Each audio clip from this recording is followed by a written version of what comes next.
இப்போ தான் ரீசெண்டாக டர்க்கி அண்ட் சிரியாவில் மிகப்பெரிய ஒரு எர்த்துக்கு அட்டாக் பண்ணி 40,000 பீப்புளுக்கு மேலே இறந்துருக்காங்க. அதுலேயும் அப்ராக்சிமேட்டாக 35,000 பீப்புளுக்கு மேலே டர்க்கியில இருந்து தான் இறந்துருக்காங்க.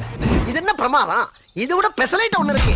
கரெக்டாக இன்னைக்கு காலையில் 2 AM ஃபிலிப்பைன்ஸில் ரிச்சர் ஸ்கேலில் 6.1 மேக்னிடியூடுக்கு எர்த்துகேக் பதிவாயிருக்கு. US ஜியாலஜிக்கல் ரிப்போர்ட் என்ன சொல்லுதுன்னா அது ஒரு ஷாலோ கேக். எர்த்துகேக்லையும் பொதுவாக 2 டைப்ஸ் இருக்கு. ஒன்று ஷாலோ கேக், இன்னொன்று டீப் கேக். ஷாலோ கேக்னா பூமியோட சர்ஃபேஸ்லேருந்து 3 to 10 கிலோமீட்டருக்கு உள்ளாடி கிரியேட் ஆகிற எர்த்துகேக் தான் ஷாலோ கேக்னு சொல்லுவோம். அதுவே டீப் கேக்னா பல 100 கிலோமீட்டர்லேருந்து கிரியேட் ஆகிற எர்த்துகேக் தான் டீப் கேக்னு சொல்லுவோம். இந்த 2 டைப் ஆஃப் கேக்லையும் எந்த கேக் பெரிய டேமேஜ் கிரியேட் பண்ணணும்னு பார்த்தீங்கன்னா ஷாலோ கேக் தான் பெரிய டேமேஜ் கிரியேட் பண்ணும். பிகாஸ் அது எர்த்தோட சர்ஃபேஸுக்கு பக்கத்துல இருந்து கிரியேட் ஆகிறனால எர்த்தோட பரபரப்புக்கு பெரிய ஒரு பாதிப்பு தான் கிரியேட் பண்ணும். இந்த ரிச்சர் ஸ்கேலோட ரீடிங்னால பிலிப்பைன்ஸ்க்கு ஒரு ரெட் அலர்ட் கொடுத்துருக்காங்க. இது வரைக்கும் பிலிப்பைன்ஸ்ல எந்த ஒரு டிஸ்ட்ரக்ஷனும் ஃபேட்டாலிட்டியும் ஏற்படலை.